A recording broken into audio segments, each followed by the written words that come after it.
ఆ విధంగా ఎందరో మహామునులు వచ్చి వెళ్ళిన తరువాత దుర్యోధనుడి వద్దకు నారద మహర్షి వస్తారు. తన వంశంలోనే యయాతి అని ఎంతో గొప్ప రాజు ఉన్నాడని, తనకు మాధవి అనే ఒక కూతురు ఉందని చెబుతారు. ఇంకొక వైపు విశ్వామిత్ర మహాముని వద్ద గల్వుడు అని శిష్యుడు ఉండేవాడు.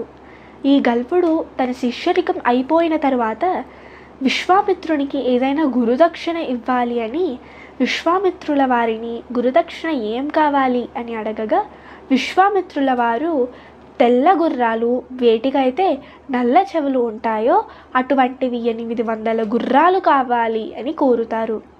దాని తర్వాత ఏం చేయాలి అని ఆలోచిస్తూ ఉన్న గల్వుడికి సలహా ఇస్తారు.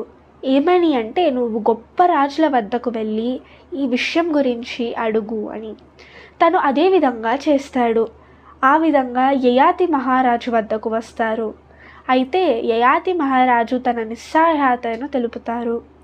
తను గల్వుడికి సహాయం చేయలేనని, దాని బదులు తన కూతురైన మాధవిను తనకు ఇస్తానని చెబుతారు. అయితే ఈ మాధవిని వేరే రాజులకు ఇచ్చి వారి వద్ద నుంచి గుర్రాలు తీసుకోవచ్చు అని చెబుతారు. మాధవీదేవికి ఒక వరం ఉంటుంది. అదేంటి అంటే, తను ఎంతమందిని పెళ్లి చేసుకున్నా తన కన్యత్వం పోదు అని.